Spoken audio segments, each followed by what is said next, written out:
সকলকেই স্বাগত Hindu life matter YouTube চ্যানেলে। দর্শক, গোপালগঞ্জে গণহত্যা কিন্তু এখানেই শেষ নয়। এটা বাংলাদেশ শুধুমাত্র ট্রেলার দেখেছে এবং এই ট্রেলার দেখেই সরকারের যেই হযবরল অবস্থা, যখন ফুল পিকচারটা দেখা যাবে তখন কি হবে আপনারা ধারণা করতে পারেন। দর্শক, কয়েকদিন আগে আপনারা দেখেছেন যে ন্যাশনাল ক্রিমিনাল পার্টি অর্থাৎ জাতীয় ক্রিমিনাল পার্টি এনসিপি, তারা সারা দেশে জুলাই পদযাত্রা করে গোপালগঞ্জে করে ফেলেছে মার্চ টু গোপালগঞ্জ, এবং সেইখানে মুজিববাদ মুর্দাবাদ। তো আপনারা জানেন মুজিববাদের তীর্থক্ষেত্র হলো গোপালগঞ্জ, এবং এই গোপালগঞ্জে দাঁড়িয়ে যখন আপনি সেই গোপালগঞ্জের সূর্য সন্তানকে নিয়ে এইভাবে কথা বলবেন, তখন তারা কিন্তু ছেড়ে দেবে না। তো যদিও এইটার কারণে তারা একটা মাইলেজও পেয়েছে এনসিপি, কারণ আপনারা দেখেছেন যে সেই সভাতে কোনো লোকজন ছিল না। বক্তা, শ্রোতার চাইতে বক্তার সংখ্যা বেশি, তো ফলোয়ারের চাইতে লিডারের সংখ্যা বেশি, যে আর কি। হ্যাঁ, তো এরা তো এনসিপির ক্রিমিনাল পার্টির লোকজন, তো এখন ফলোয়ার ছাড়া লিডার এক একটা। তারা নাকি জাতীয় সম্পদ, এবং জাতীয় সম্পদ রক্ষা করার জন্য সেনাবাহিনী সেইখানে আর্মড পার্সোনাল ক্যারিয়ার দিয়ে তাদেরকে রক্ষা করেছে, চিন্তা করেন। এবং তারপরে বিবৃতি দিয়েছে প্রধান উপদেষ্টার প্রেস দপ্তর থেকে যে বাংলাদেশের তরুণ নাগরিকরা তারা জুলাই বিপ্লবকে উদযাপন করার সময় তাদেরকে আক্রমণ করা হয়েছে, তাদের মৌলিক অধিকার লঙ্ঘন করা হয়েছে। এখন এই লোকগুলি কি দেশের তরুণ নাগরিক নাকি তারা জঙ্গি? আচ্ছা, সেই কথা বাদই দিলাম। কাগজে কলমে তারা বলছে যে তারা একটি রাজনৈতিক দল এবং সেইখানে একটা রাজনৈতিক সভা করবে, যদিও ওই দলটি নিবন্ধিত নয়, অবৈধ একটি দল বর্তমানে। কিন্তু তারপরেও যেহেতু একটা কিংস পার্টি, এটা ইউনূস চাইছে কোনোভাবে এই দলটিকে গড়ে তুলতে, কারণ এই দলটি তারই দল, বা ইউনূস তারাই ইউনূসের। কারণ ইউনূস বলেছে যে এই ছাত্ররা, এই তথাকথিত বৈষম্য বিরোধী নেতারা বা তরুণ নাগরিকরাই তাকে নিয়োগ দিয়েছে, তার নিয়োগকর্তা। সুতরাং মনিব যা বলবে, চাকর তো তাই পালন করবে। তো যাই হোক, তাদেরকে আর্মড পার্সোনাল ক্যারিয়ার দিয়া সেইখান থেকে উদ্ধার করেছে। এখন চিন্তা করে দেখেন, তাদেরকে এপিসি দিয়া উদ্ধার করতে হয়। তো এই অবস্থায় আমরা সেনাবাহিনীর ভূমিকা দেখলাম। সেনাবাহিনী 5ই আগস্টে পূর্ববর্তী সময়ে তারা সরকারকে সহযোগিতা করবে না সেটা কিন্তু বলেনি, তারা কিন্তু মাঠে ছিল এবং সরকারের টিম হয়ে। এবং সেখানে অকাট্য প্রমাণ ছিল যে এই তথাকথিত বৈষম্য বিরোধী আন্দোলনটি একটি জঙ্গি আন্দোলন, দেশকে অস্থিতিশীল করা এবং সরকারের পতন ঘটিয়ে একাত্তরকে তাদের ধ্বংস করার যে পাইতারা, সেটা। কিন্তু সেইখানে আমরা দেখেছি যে এই ওয়াকারুজ্জামান, যার পরিচয় তিনি যে জামাত শিবিরের একজন ক্যাডার, সেই পরিচয় কিন্তু এখন একদম দিবালোকের মতো স্পষ্ট হয়ে গেছে।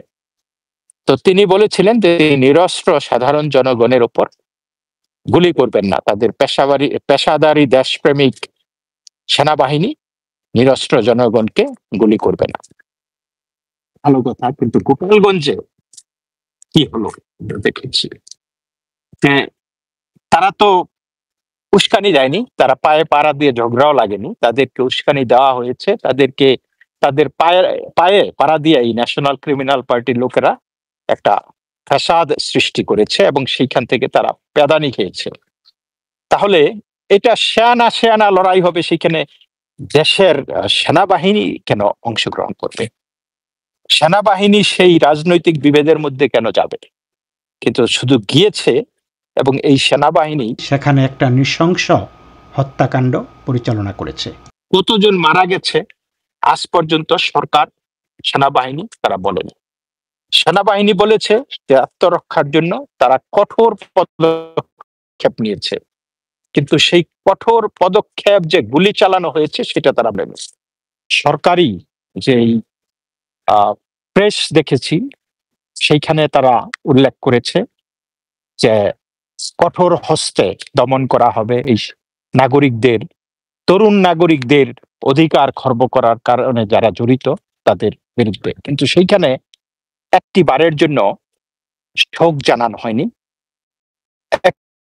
বারের জন্য বলা হয়নি কতজন আহত হয়েছে, কতজন নিহত হয়েছে, কার কি ভূমিকা ছিল।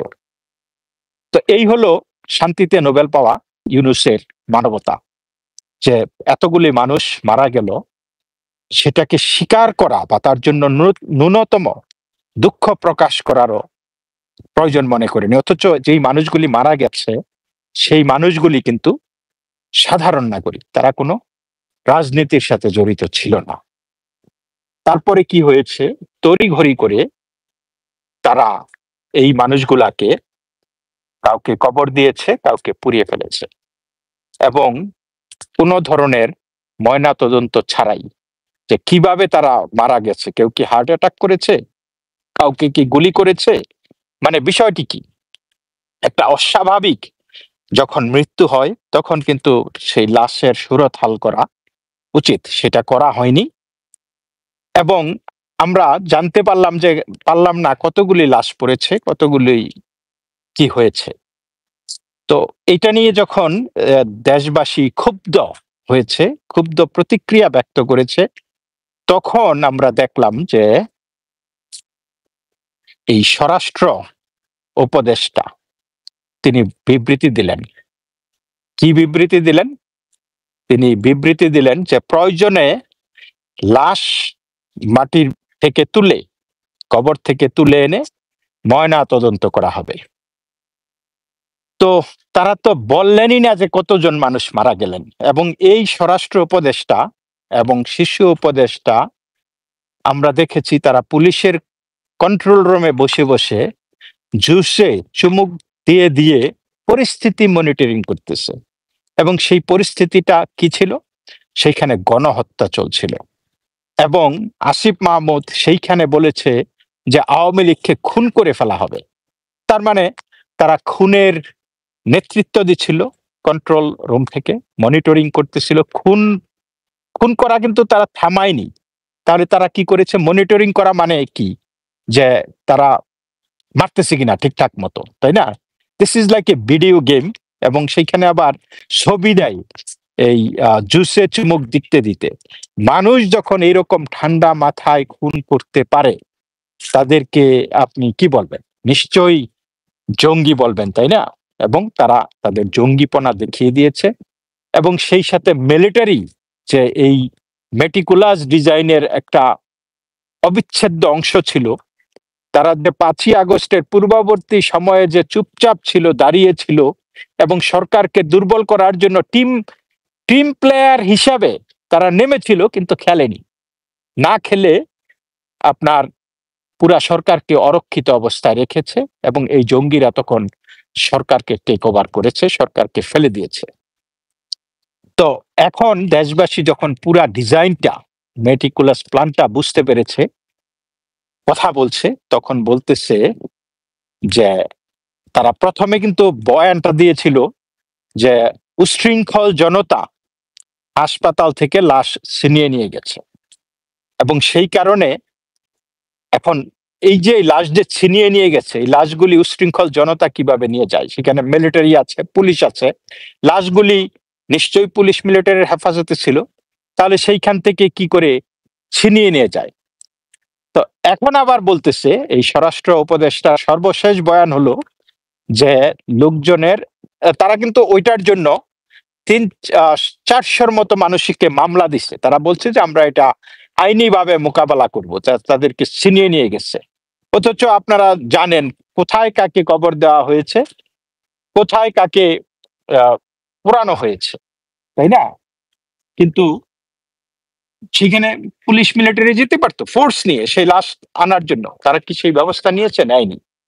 তো তারা সেই লাশের জন্য লাশ নিয়ে গেছে এই এই অজুহাত দেখিয়ে আরো 400 মানুষের বিরুদ্ধে কেস করেছে।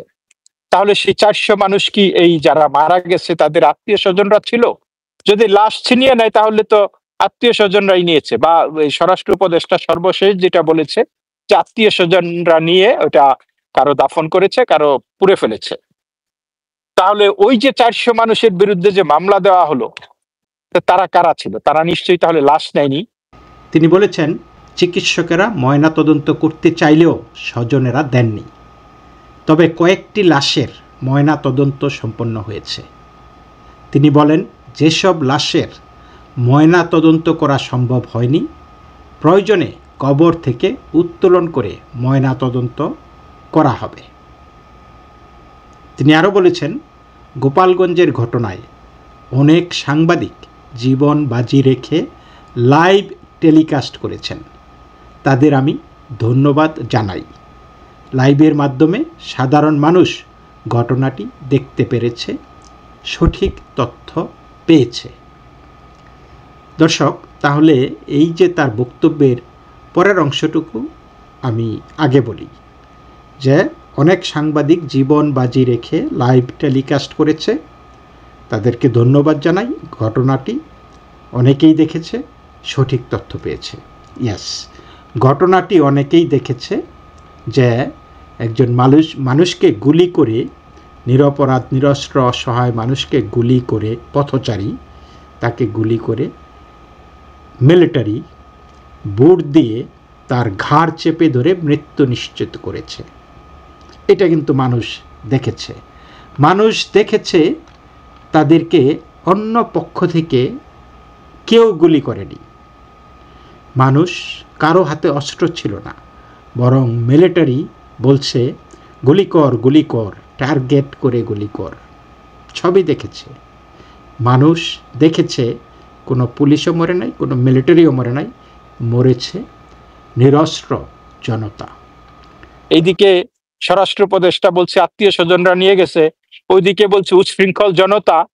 তো তাহলে এই মামলাটা কেন করা হলো? একটা জিনিস। তারপরে আমরা দেখলাম এই গোপালগঞ্জের ঘটনায় এখন পর্যন্ত প্রায় 4000 ব্যক্তির বিরুদ্ধে মামলা হয়েছে, 600-র মতো মানুষকে গ্রেপ্তার করা হয়েছে। কিন্তু এই গোপালগঞ্জে কারফিউ দিয়ে রাতের অন্ধকারে যেই গণহত্যাটা চালিয়েছে, কতজন মারা গেছে, কি কি করেছে তারা, আমরা সাধারণ মানুষদের আহাজারি শুনছি যে গোপালগঞ্জের প্রতি এত ক্ষোভ কেন, গোপালগঞ্জ স্বাধীন করতে হবে কেন? আমরা কি বাংলাদেশের বাইরের কোনো দেশ? আমরা কি বাংলাদেশের মানুষ না? আমরা কি সাধারণ নাগরিক না? আমরা তো সাধারণ মানুষ, তো আমাদের উপর এত অত্যাচার কেন? তারপরে স্বরাষ্ট্র উপদেষ্টার সর্বশেষ এখনকার যে বক্তব্য, সেইটা হলো যেটা আগেই শুরু করেছিলাম, যেটা বলে যে ময়নাতদন্ত প্রয়োজন হলে তারা কবর থেকে তুলে এনে ময়নাতদন্ত করবে। ভালো কথা। এখানে একটু লক্ষ্য করে দেখবেন, তার বক্তব্যের মধ্যে এসেছে যে কয়েকটি লাশের ময়নাতদন্ত সম্পন্ন হয়েছে।